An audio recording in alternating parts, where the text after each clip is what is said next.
Hi friends, in this video, I'm going to reveal a shocking truth about the Cold War. Watch this video till the end, because what you'll discover will change the way you see history. What if I told you that the deadliest battles of the Cold War weren't fought with guns, tanks, or missiles? That the real weapon was something you use every day.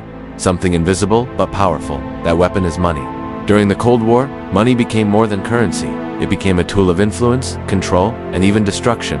The stakes were global, and the players were secretive, cunning, and ruthless. By the end of this video, you'll understand how dollars and rubles shaped the world more than armies ever could. Setting the stage, the year was 1947. Europe lay in ruins after World War II. Factories were destroyed. Cities were in rubble. Millions of people were starving. Governments were weak, fragile, and desperate for help. At the same time, a new rivalry was emerging. On one side, the United States, powerful and wealthy after the war. On the other, the Soviet Union, determined to expand its influence and spread its ideology. Both sides understood one hidden truth: you could win battles without firing a single shot. That truth was that money could move nations, topple governments, and reshape economies. Origins: George Marshall, the U.S. Secretary of State, realized this power. He didn't just want to rebuild Europe. He wanted to create dependence and loyalty. His plan became known as the Marshall Plan. The Soviets watched closely. Vyacheslav Molotov and his advisors saw the plan as a threat. To them, this wasn't aid. It was an economic Trojan horse. The plan gave money, but it also gave influence and control. 16 European countries received $13 billion in aid. That's equivalent to over $150 billion today. The official story was simple: rebuild Europe after the war. The hidden story was far more complex. Every dollar strengthened US-linked currencies, trade with American companies. Every financial tie created political leverage. The Soviets had to respond. They introduced the Molotov Plan to support Eastern Bloc nations. They created their own economic sphere to compete. Suddenly, the Cold War wasn't just about armies and weapons. It became a battle of currencies and economic influence. By the early 1950s, money had emerged as a powerful weapon. The US funneled resources into Europe strategically. The CIA secretly used funds to influence politics in other countries. Elections were swayed, governments supported, and opposition weakened. Millions were spent in secret operations. Yet the world saw only reconstruction and aid. Meanwhile, the Soviets tried to match every move. They provided resources to allies, manipulated trade, and strengthened control over satellite states. Rise by the mid-1950s. The world had entered a financial arms race. Money was no longer just for buying goods. It became a strategic tool, a weapon of war. Countries dependent on loans were vulnerable to influence.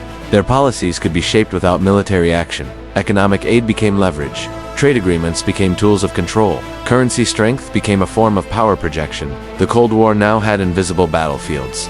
Boards of banks and financial institutions became as important as war rooms. By the 1960s, the US had mastered financial diplomacy.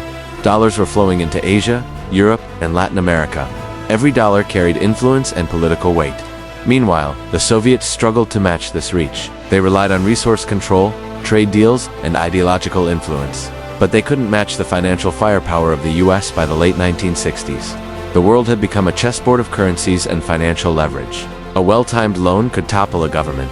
Currency devaluation could cripple an adversary's economy. Aid packages could create political loyalty. Breaking point: by the late 1970s and early 1980s, the financial war had reached a breaking point. The United States and the Soviet Union were both overextending themselves financially. The 1973 oil crisis showed how vulnerable economies were to sudden shifts in resources. Latin America, Africa, and Asia were destabilized by debt and aid dependency. Countries caught in these financial traps struggled to survive politically and economically. Chile experienced a coup, partially influenced by international financial pressure. Iran's economy was manipulated through loans and trade restrictions. Guatemala faced political turmoil, influenced by economic sanctions and aid manipulation. Even allies were not immune to financial leverage. The Soviet Union faced severe inefficiencies in its planned economy. Chronic misallocation of resources weakened its financial stability.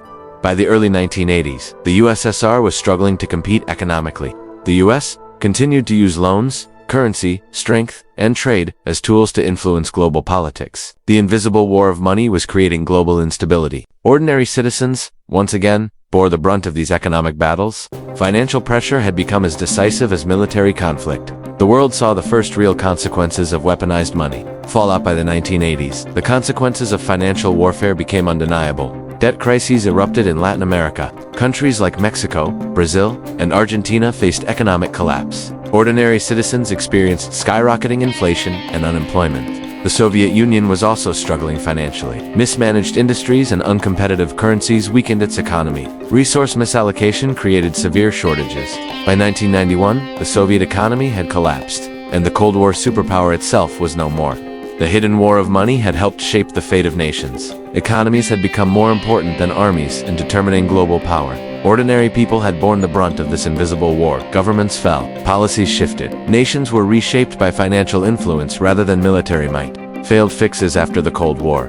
Global institutions tried to prevent a repeat of these mistakes. The IMF and World Bank introduced reforms to stabilize economies. Debt forgiveness programs were implemented for struggling nations. Yet the pattern persisted. Globalization amplified financial power and reach. Hedge funds and multinational banks could move billions overnight. Currency manipulation and economic sanctions became more sophisticated. And yet, ordinary citizens still felt the consequences first. The lessons of Cold War financial warfare were only partially learned. Economic power remained one of the most effective forms of influence in the world.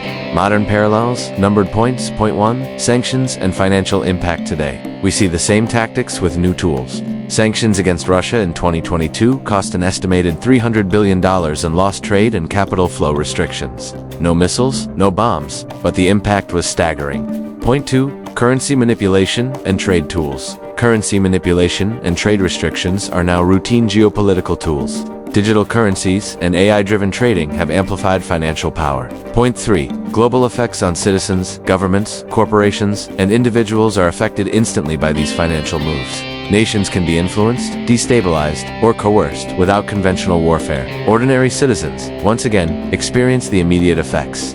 Point 4. Repeating patterns. History is repeating itself with new technology and faster global communication. Financial weapons are invisible but extremely potent. Takeaways. Lesson 1. Money is power. So what can we learn from the hidden war of money? First, money is power, not just wealth, but a strategic tool that can shape nations.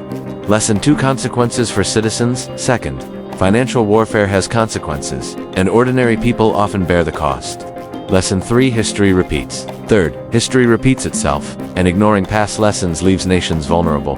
Lesson 4. Invisible weapons. The Cold War teaches us that weapons come in many forms. Some are visible, some, like money, are invisible but no less deadly. Lesson 5. Modern implications. The next Cold War may not start with tanks or missiles. It may start with banks, loans, and currencies. And understanding this hidden war is crucial for anyone who wants to understand the modern world. Call to action. Step 1. Engagement. If this story changed the way you see history and global power, hit the like button. Step 2. Subscribe to the channel for more untold stories from history. Step 3. Share and discuss, share this video, and start a conversation about the invisible wars shaping our world. Step 4. Reflect. Remember, the battle is not always fought on the battlefield. Sometimes, it's fought in the ledger books.